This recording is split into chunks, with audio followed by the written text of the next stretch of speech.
ఓం శ్రీ సాయి నాథాయ నమః. శ్రీ సాయిబాబా జీవిత చరిత్రము 46వ అధ్యాయము. బాబా గయ వెళ్ళుట.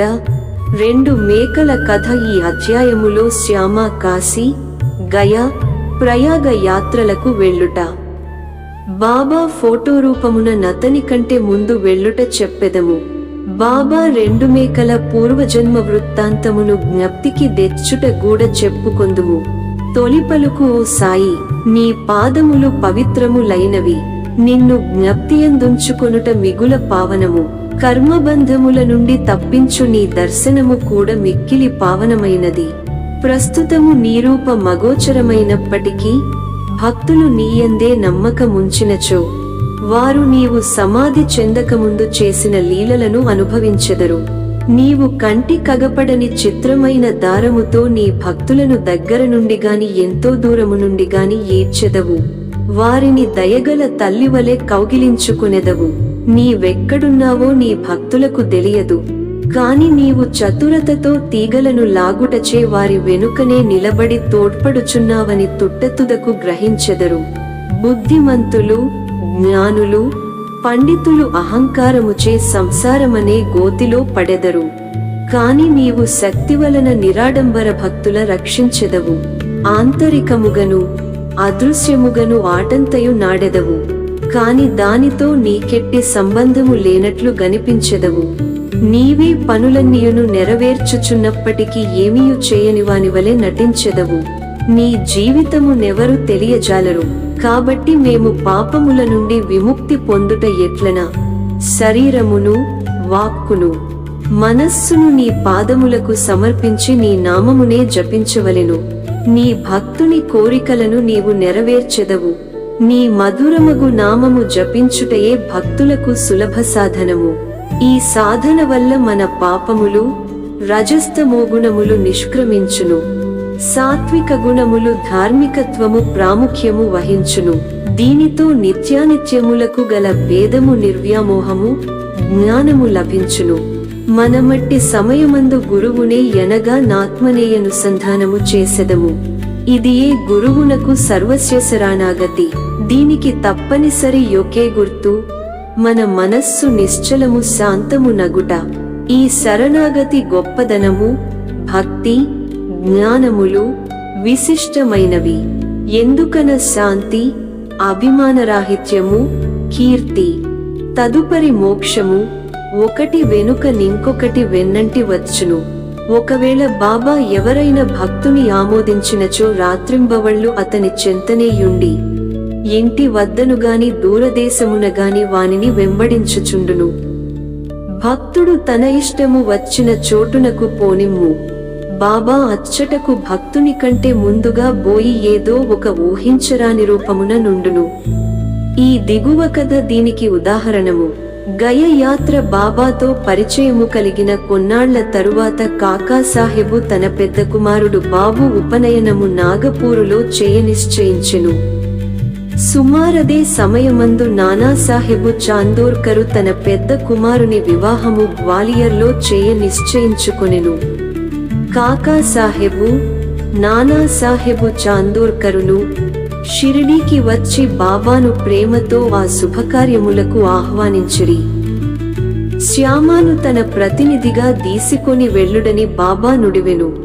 తామే స్వయముగా రావలసినదని బలవంత పెట్టగా బాబా వారికి శ్యామాను దీసుకొని పోవలసినదనియు, కాశీ ప్రయాగ యాత్రలు ముగియుసరికి నేను శ్యామా కంటే ముందుగానే గయలో కలిసికొనెదా నని చెప్పెను. ఈ మాటలు గుర్తుంచుకునవలెను. ఏలన అవి బాబా సర్వవ్యాపి అని నిరూపించును. బాబా సెలవు పుచ్చుకొని శ్యామ నాగపూరు గ్వాలియరు పోవా నిశ్చయించెను. అచ్చటి నుండి కాశీ, ప్రయాగ, గయ పోవలె ననుకొనెను. అప్పాకోతే యతని వెంట బోవ నిశ్చయించెను. వారిరువురు మొట్టమొదట నాగపూరులో జరుగు ఉపనయనమునకు బోయిరి. కాకాసాహెబు దీక్షిత్ శ్యామాకు 200 రూపాయలు ఖర్చుల నిమిత్తము కానుకనిచ్చెను. అచ్చటి నుండి గ్వాలియర్ పెండ్లికి బోయిరి. అచ్చట నానాసాహెబు చాందోర్కరు శ్యామాకు 100 రూపాయలును, అతని బంధువగు జథార్ 100 రూపాయలను ఇచ్చిరి. అక్కడి నుండి శ్యామ కాశీకి వెళ్ళెను.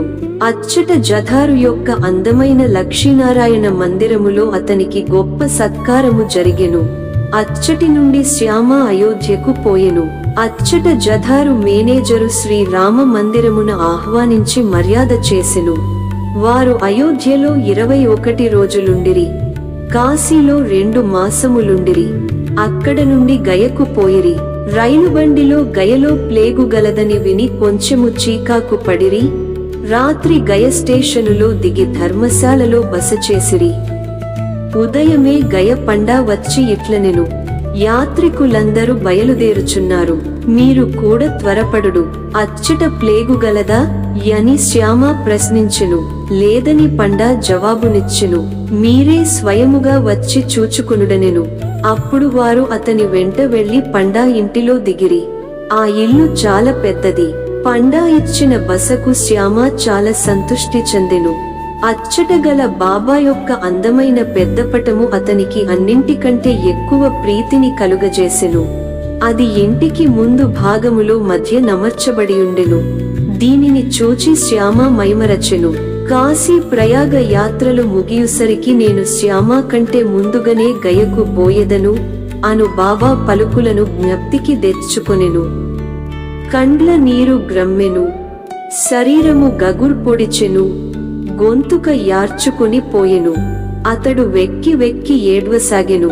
ఆ పట్టణములో ప్లేగు జాడ్యము గలదని భయపడి ఏడ్చుచున్నాడేమో అని పండా ఎనుకొనెను. పండాను బాబా పటమెక్కడ నుండి తెచ్చితివని శ్యామ అడిగెను. పండా తన ప్రతినిధులు 200-300 మంది మన్మాడులోను పునతాంబేలోను గలరనియు, వారు గయకు పోయే యాత్రికుల మంచి చెడ్డల చూచెదరనియు, వారి వల్ల బాబా కీర్తిని విని బాబా దర్శనము 12 ఏండ్ల క్రిందట చేసితిననియు చెప్పెను. షిరిడీలో శ్యామ ఇంటిలో వ్రేలాడుచున్న బాబా పటమును జూచి దానినిమ్మని కోరితిననియు బాబా ఎనుగు పొంది శ్యామ దానిని తనకిచ్చెననియు చెప్పెను. శ్యామ పూర్వము జరిగిన దంతయు జ్ఞప్తికి తెచ్చుకొనెను. పూర్వము తనకు పటము నిచ్చిన శ్యామయే ప్రస్తుతము తన ఇంట నతిథిగా నుండుట గ్రహించి పండా మిక్కిలి ఆనందించెను. వారిరువురు ప్రేమానురాగములను భవించి యమితానందమును పొందిరి. శ్యామకు పండా చక్కని రాజలాంఛనములతోడి స్వాగతమిచ్చెను. పండా ధనవంతుడు. అతడొక పల్లకీలో కూర్చుండి శ్యామను ఏనుగుపైన కూర్చుండబెట్టి ఊరేగించెను. అతిథికి తగిన సౌఖ్యములన్నీయు నేర్పరచెను. ఈ కథ వల్ల నేర్చుకునవలసిన నీతి: బాబా మాటలు అక్షరాలా సత్యములనియు బాబాకు తన భక్తులందుగల ప్రేమ యమితమనియు తెలియుచున్నది. ఇదియేగాక వారికి జంతువులయందు కూడా సమాన ప్రేమయుండెను. వారు వానిలో నొకరుగా భావించెడివారు. ఈ దిగువ కథ దీనిని వెల్లడించును. 2 మేకల కథ. ఒకనాడుదయము బాబా లెండితోట నుండి తిరిగి వచ్చుచుండెను. మార్గమున మేకల మందను జూచెను. అందులో 2 మేకల మీద బాబా దృష్టిపడెను.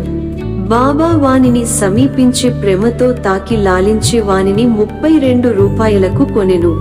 బాబా వైఖరిని జూచి భక్తులు ఆశ్చర్యపడిరి. బాబా మిగుల మోసపోయెనని వారనుకొనిరి. ఎందుచేతననగా నొక్కొక్క మేకను 2 గాని 3 గాని 4 గాని రూపాయలకు కొనవచ్చును. 2 మేకలను 8 రూపాయలకు హెచ్చు కాదనిరి. బాబాను నిందించిరి. బాబా నెమ్మదిగా నూరకొనెను. శ్యామ, తాత్యాకోతే బాబాను సమాధానము వేడగా, బాబా, నాకు ఇల్లుగాని కుటుంబముగాని లేకుండుట చేత నేను ధనము నిలువ చేయరాదు అనిరి. మరియు బాబా తమ ఖర్చుతోనే 4 సేర్ల శనగపప్పును కొని వానికి పెట్టుమని చెప్పెను. పిదప ఆ మేకలను వాని యజమానికి తిరిగి ఇచ్చివేసెను. వాని పూర్వ వృత్తాంతమును ఈ రీతిగా చెప్పెను. ఓ శ్యామ, తాత్యా, మీరీ బేరములో నేను మోసపోయితినని ఎనుకొనుచున్నారు. అట్లు కాదు, వాని కథ వినుడు. గత జన్మలో వారు మానవులు. వారి అదృష్టము కొలది నా జతగాండ్రుగా నుండెడివారు. వారొకే తల్లి బిడ్డలు. మొదట వారికి నొకరిపైనొకరికి ప్రేమయుండెను. రాను రాను శత్రువులైరి.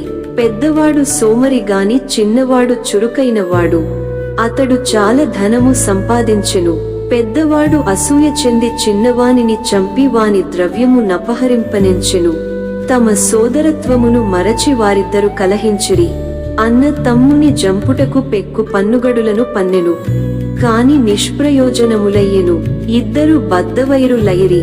ఒకనాడు అన్న తన సోదరుని బెడితెతో కొట్టెను, చిన్నవాడు అన్నను గొడ్డలితో నరకెను. ఇద్దరదే స్థలమున చచ్చిపడిరి. వారి కర్మఫలములచే మేకలుగా పుట్టిరి. నా ప్రక్క నుండి పోవుచుండగా వారిని ఆనవాలు పట్టితిని. వారి పూర్వ వృత్తాంతమును జ్ఞప్తికి తెచ్చుకొంటిని. వారియందు కనికరించి వారికి తిండి పెట్టి కొంత విశ్రాంతి కలుగజేసి యోదార్చవలెనని ఎనుకొంటిని. అందుచే నింత ద్రవ్యమును వ్యయపరచితిని. అందులకు మీరు నన్ను దూషించుచున్నారా? నా బేరము మీరిష్టపడకుండుటచే నేను వాని యజమాని వద్దకు తిరిగి పంపివేసితిని. మేకలపైని కూడా బాబా ప్రేమ ఎట్టిదో చూడుడు. ఓం నమో శ్రీ సాయినాథాయ నమః. శాంతి శాంతి శాంతి. 46వ అధ్యాయము సంపూర్ణము. సద్గురు శ్రీ సాయినాథార్పణమస్తు. శుభం భవతు.